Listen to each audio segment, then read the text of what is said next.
The Ministry of Finance presented a report to the Committee on Public Finance. According to the report, the government had reduced the special commodity levy on 1 kilogram of sugar from 50 rupees to 25 cents from the 13th of October 2020.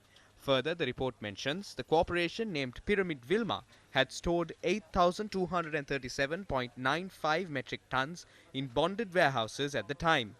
Had the stock of sugar been released following the payment of the levy of 25 cents, the corporation would have enjoyed a profit of 400.98 million rupees. Pyramid Vilma had imported a total of 125,727.95 metric tons of sugar to the country during the period between 14th September 2020 and February 20th, 2021.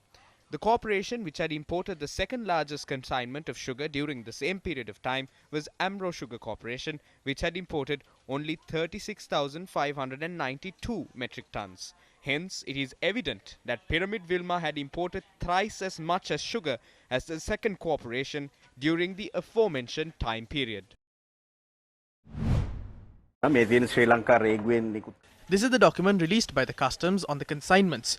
According to this document, 10,147 metric tons of sugar was lying in the warehouse by the 13th of October 2020, out of which 8,237 metric tons belonged to the Vilma Trading Company. This is what the document is saying. The pie chart on the document indicates the percentage of stocks held by each importer. A majority of the share, that is 39%, has been imposed by Vilma Trading Company belonging to Sajad. By slashing the import levy to 25 cents, it was Sajad Mauzoon who earned the entire profit. It was not the government or the people. The maximum landing cost for a kilo of sugar stood at 87 rupees and 35 cents.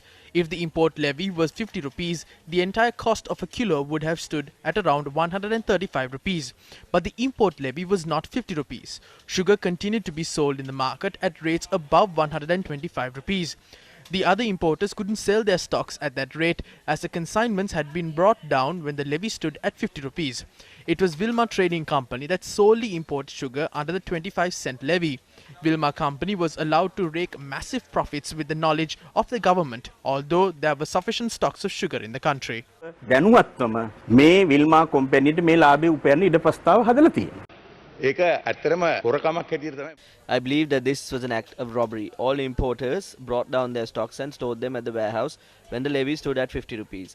But one company imported the stocks when the levy stood at 25 cents and then stored them at the warehouse before releasing them. Ultimately, the others had to pay the 50 rupee levy. That is where things have gone wrong. Otherwise, there is no issue in increasing and decreasing the levy. There is no issue if the levy keeps fluctuating. But only one person has benefited. Some might have discreetly informed him of the appropriate time to import the stocks based on when the levy would be reduced. We now know what would have happened to cigarettes as well. එයාට මුලින් කියන්නේ කවුරු හරි රහසේ ඇවිල්ලා කියන්නේ නැති මේ සීනි මිල මෙහෙම අපි අඩු කරනවා ඔබ දිනවල තියාගනින් කියලා. බද්ද අඩු කරනවා කියලා මේ කියන්නේ නැති. අපි දන්නවනේ සිගරට් වලට එන්නේ කීයද? සිගරට් මිල වැඩි කරනවායි කියලා.